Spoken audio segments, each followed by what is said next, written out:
बिस्मिल्लाहिर्रहमानिर्रहीम। नाज़रीन अस्सलाम वालेकुम, मैं हूँ इमरान वसीम। नाज़रीन, पाक भारत कशीदगी के बाद बानी तहरीक इंसाफ इमरान खान के ख़िलाफ़ बंद केस की फ़ाइल को रीओपन कर दिया गया है। ये कौन सा मुकदमा है और इस केस में इमरान खान के अलावा कौन कौन एक्यूज़ हैं, एक तो इस ख़बर की डिटेल आपके साथ हम शेयर करेंगे। सुप्रीम कोर्ट के हवाले से चंद अहम ख़बरें हैं, उनकी तफसीलात भी वीडियो लॉग में आपके साथ हम शेयर करेंगे। लेकिन प्रोग्राम का आगाज़ करने से पहले दो बातें। एक तो आपसे दरख्वास्त है कि चैनल को सब्सक्राइब कर लें, बेल आइकॉन का बटन प्रेस करें, वीडियो पसंद आए तो इसे लाइक और शेयर ज़रूर कीजिएगा। सबसे पहले तो आप तमाम देखने वालों का बहुत बहुत शुक्रिया। गुज़िश्ता रोज़ मेरी बर्थडे थी, मेरी सालगिरह पे आपने मुझे विश किया और मेरे लिए भी ये सरप्राइज़ था कि जब मैं कल शाम को घर पहुंचता हूं तो मेरे 5 साल का बेटा है, 6 साल का बेटा है, 7 साल की बेटी है, उनकी तरफ से घर में ये सारा इंतज़ाम किया होता है। कार्ड्स बनाए होते हैं मेरे लिए, उन्होंने ख़ुद कार्ड बनाए होते हैं अपने हाथों से, पेंट करके, ड्राइंग करके, बैलून में हवा भरी होती है।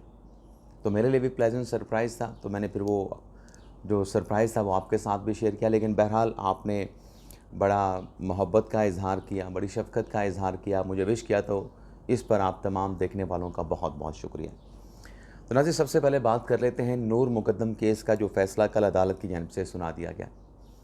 लेकिन जब ये फ़ैसला सुनाया गया तो मनाज़र क्या थे, अदालत में क्या जज्बाती मनाज़र थे। सबसे पहले तो आप देखें कि जो एक्यूज़ है ज़ाहिर जाफ़र, उसको 3 काउंट में ट्रायल कोर्ट ने सज़ा दी थी। नूर मुकद्दम का कत्ल करने पे उसे सज़ाए मौत सुनाई गई थी।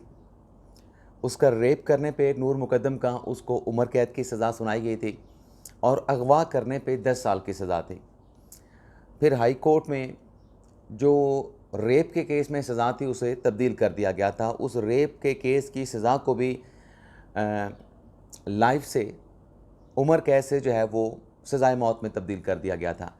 लेकिन सुप्रीम कोर्ट ने इस सज़ा में कल थोड़ी सी चेंजिंग की है। एक तो ये है कि कत्ल के केस में सज़ाए मौत को बरकरार रखा गया है, रेप के केस में दोबारा उम्र कैद में कन्वर्ट कर दिया गया है, पहले वाली ट्रायल कोर्ट की सज़ा बहाल कर दी। लेकिन जो अगवा की सज़ा थी उसे अदालत ने 1 साल कर दिया। लेकिन अल्टीमेटली जो डेथ पेनल्टी है, जो कैपिटल पनिशमेंट है, उस पर कोई फ़र्क नहीं पड़ेगा और जो लाइफ इम्प्रिजमेंट है वो भी ज़ाहिर जाफ़र को भुगतनी पड़ेगी। जब नाज़रीन इस केस की समाअत कंक्लूड हुई, जवाबुल जवाब में सलमान सफदर के दलाइल के बाद, उससे पहले नूर मुकद्दम के वालिद शौकत मुकद्दम के वालिद के उनके वकील शाह खावर के दलाइल के बाद, तो जब अदालत ने ऑर्डर डिक्टेट करना शुरू किया तो हमारे सामने एक खातून ठहरी थी, वकील थी, यंग लॉयर थी, शायद नूर मुकद्दम की जानने वाली थी, रिश्तेदार थी, क्या थी, वो उसकी आंखें भर आईं।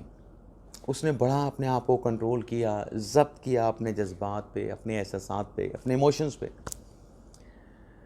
और अदालत जो है वो ऑर्डर लिखवा रही थी और वो अंदर से रो रही थी, बाहर से कंट्रोल कर रही थी, दिखा रही थी नहीं वो बिल्कुल ठीक हैं, लेकिन जो उसके इमोशंस थे उस वक्त, जो एहसासात थे, शायद वही इमोशंस कमरा अदालत में खड़े बाकी लोगों के भी थे। तो एक तो नाज़रीन ये हुआ। दूसरा नाज़रीन, कल सुप्रीम कोर्ट में जो जजेस ट्रांसफ़र केस की समाअत हुई, उसमें हामिद ख़ान साहब ने अपने दलाइल मुकम्मल कर लिए हैं। हामिद ख़ान ने अपने कल के दलाइल में, जो मैं ख़ुलासा उनका आपके सामने रखूँ, तो उसमें ये कहा कि ये जो जजेस का ट्रांसफ़र है इसमें बहुत सारी चीज़ें काबिल गौर होती हैं जो कि नहीं ज़ेर गौर लाई गई। हामिद ख़ान साहब ने कहा कि जजेस के ट्रांसफ़र में होना ये चाहिए कि ये किरदार अदलिया का होना चाहिए, इसमें एग्जेक्टिव का किसी किस्म का रोल नहीं होना चाहिए। जजेस के ट्रांसफ़र के लिए जो नाम इनिशिएट करने हैं वो मेरिट पे होने चाहिए और नाम जो हैं वो भी चीफ़ जस्टिस जो हैं, चीफ़ जस्टिस पाकिस्तान जो हैं, उनको फ्लोट करने चाहिए। और उन्होंने कहा कि जो खादिम हुसैन सोमरू सिंध हाई कोर्ट से लाए गए हैं ट्रांसफ़र करके इस्लामाबाद हाई कोर्ट में, उनका ट्रांसफ़र भी नाकस है। और जो बलूचिस्तान हाई कोर्ट से जस्टिस मोहम्मद आसिफ लाए गए हैं उनके ट्रांसफ़र के लिए कायम मकाम, बलूचिस्तान हाई कोर्ट के कायम मकाम चीफ़ जस्टिस के साथ मुशावरत की गई है। इसके बाद नाज़रीन फिर इमरान खान साहब के वकील के दलाइल शुरू हो जाते हैं। अदरीस अशरफ उनके वकील हैं। अदरीस अशरफ साहब का ये कहना था कि दरअसल ये जो ट्रांसफ़र होता है जजेस का, ये मुस्तकिल नहीं होता, ये आर्जी होता है। जस्टिस नईम अख्तर अफ़गान साहब ने कहा कि जो यहाँ पे बात की जा रही है मुशावरत की, कि मुशावरत में बहुत सारी चीज़ें ज़ेरे गौर लाना होती हैं। ये जो ट्रांसफ़र का केस है, इसमें कॉन्स्टिट्यूशन के मुताबिक मुशावरत नहीं होती, बल्कि यहाँ पर जो है वो रज़ामंदी जो है वो देखी जाती है, रज़ामंदी जो है वो ली जाती है। जस्टिस मोहम्मद अली मज़हर ने कहा कि जजेस के ट्रांसफ़र के हवाले से यहाँ पर मुख्तलिफ़ मिसालें दी गई।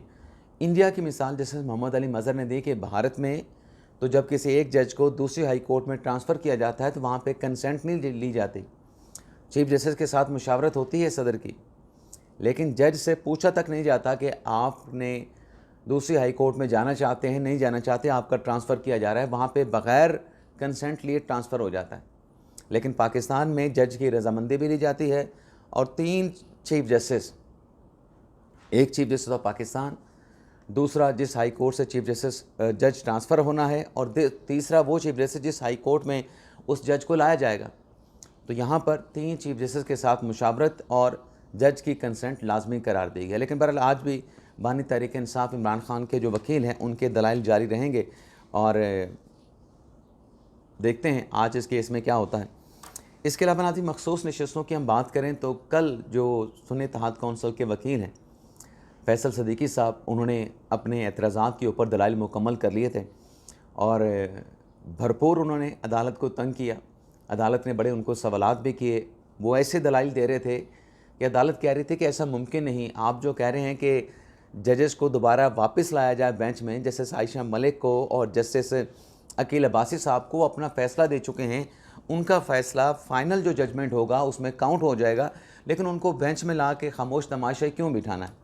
लेकिन सुन्नी इत्तेहाद कौंसिल के वकील फैसल सदीकी साहब बज़िद रहे कि नहीं, उन दोनों जज साहबान को वापस ला के बेंच में बिठाए बगैर आप नज़रसानी के ऊपर समाअत नहीं कर सकते।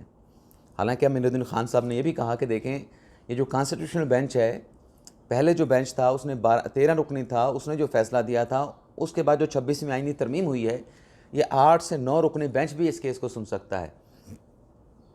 लेकिन बहरहाल अल्टीमेटली फैसल सदीकी साहब के जो दलाइल थे वो कंक्लूड हो गए। अब फैसल सदीकी साहब के दलाइल के बाद आज जो सुन्नी इत्तेहाद कौंसिल के दूसरे वकील हैं एडवोकेट हामिद खान साहब, उनके दलाइल का आगाज़ होना है। अब हामिद खान साहब की 3 दरख्वास्तें जिस पर पहले एतराज़ात लगे थे, लेकिन अब उन एतराज़ात क्या लगे थे कि ये कहा गया था कि लैंग्वेज है वो स्कैंडलेस है, ऑब्जेक्शन लगाने से पहले मौका दिया गया था कि आप इनको रिमूव कर लें, तो वो शायद ऑब्जेक्शंस रिमूव कर दिए गए थे। तो 3 दरख्वास्तों में से एक एप्लीकेशन हामिद खान साहब की ये है कि लाइव स्ट्रीमिंग होनी चाहिए इस केस की। दूसरी दरख्वास्त ये है कि 26वीं तरमीम तक इस मुकदमे की जो समाअत है उसको आप एडजर्न कर दें। तीसरा ये है जो दरख्वास्त दायर की गई है कि जो पहले वाला बेंच है जिसने 12 जुलाई का फ़ैसला दिया था, उस बेंच को लाया जाए और ये बेंच जो है मखसूस नशस्तों की नज़रसानी की दरख्वास्तों पर समाअत ना करे। तो आज देखते हैं हामिद खान साहब के दलाइल पे अदालत क्या सवालात करती है, और इस केस को नेक्स्ट वीडियो लॉग में जो अदालती अहवाल होगा वो आपके साथ हम शेयर करेंगे, चाहे वो जजेस ट्रांसफ़र केस का है, चाहे ये मखसूस नशस्तों का मुकदमा है। अब नाज़रीन आ जाते हैं जुबानी तहरीक इंसाफ इमरान खान साहब का केस खुल गया है, रीओपन हो गया एक तरीके से। ये नाज़रीन मुकदमा है इमरान खान साहब और बुशरा बीबी साहबा के ख़िलाफ़। इसकी आखिरी समाअत फरवरी 2025 में हुई थी। पहले नैब कोर्ट इसकी समाअत कर रही थी, लेकिन सुप्रीम कोर्ट के नैब तरामीम केस के फ़ैसले के बाद ये मुकदमा जो है इसे स्पेशल सेंट्रल अदालत में जो है वो ट्रांसफ़र कर दिया गया था। अब स्पेशल सेंट्रल अदालत में जज शाहरुख अंजुमन साहब इस केस की समाअत कर रहे थे। वहाँ पे नाज़रीन ये हुआ कि जब ये इस केस की प्रोसीडिंग चल रही थी तो कोई कमोबेश 8 गवाहान के जो दलाइल हैं, वो जो बयानात हैं, वो कलमबंद किए गए और 8 गवाहों में से 7 गवाह जो थे उन पे जिरा भी मुकम्मल कर ली गई। यानी 8 गवाहों के बयान कलमबंद, उन 8 में से 7 के ऊपर जिरा भी इमरान खान साहब के जो वकील हैं अरशद तबरेज़, इमरान खान और बुशरा बीबी साहबा के अरशद तबरेज़ और कौसैन फैसल, 8 में से 7 गवाहों पे जो क्रॉस एग्जामिनेशन होती है उसको भी मुकम्मल कर लिया था। एक गवाह के ऊपर क्रॉस एग्जामिनेशन रहती थी और प्रोसिक्यूशन ने मज़ीद जो गवाहान हैं उन्हें अदालत में लाकर उनके बयानात जो है वो कलमबंद कराने थे। लेकिन फरवरी के महीने में ऐसा होता है कि ये केस जो है पीछे चला जाता है और इस केस में जो तारीख़ अडयाला जेल में समाअत होती है वो तारीख़ तो आती थी लेकिन समाअत नहीं होती थी। समाअत की तारीख़ पे, यानी आज जैसे ये केस की आज समाअत होनी है। अडयाला जेल में इमरान खान साहब के वकला, तमाम जो मुतल्लका फ़रीक हैं, उन्हें आगाह कर दिया गया है। आज की समाअत के बाद जो नेक्स्ट डेट है ना, उस पर वकला को आगाह किया जाता था। वकला पहुँचते थे, वकला जब पहुँचते थे उन्हें बताया जाता था कि आज की समाअत को मुलतवी कर दिया गया है और नेक्स्ट डेट ये है। तो फरवरी से मई तक ये केस जो है नाज़रीन इसी तरीके से चला आ रहा था कि तारीख़ पे तारीख़ आ रही थी, लेकिन केस आगे बढ़ नहीं रहा था। और इसमें नाज़रीन जो प्रोसिक्यूटर के जो वकील थे प्रोसिक्यूशन साइड के, वो जुल्फ़िकार नकवी साहब थे।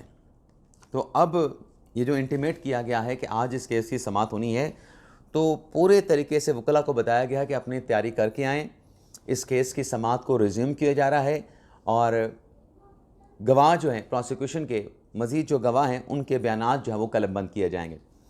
तो ये एक तरीके से केस बंद हो चुका था, कार्रवाई आगे नहीं बढ़ रही थी, तारीख़ पे तारीख़ पड़ रही थी, लेकिन पाक भारत कशीदगी के बाद ये जो केस है इसकी आज दोबारा से समाअत होने जा रही है। तो बानी तहरीक इंसाफ इमरान खान साहब के ख़िलाफ़ जो तोशाखाना 2 का मुकदमा है, ये भी एक बड़ा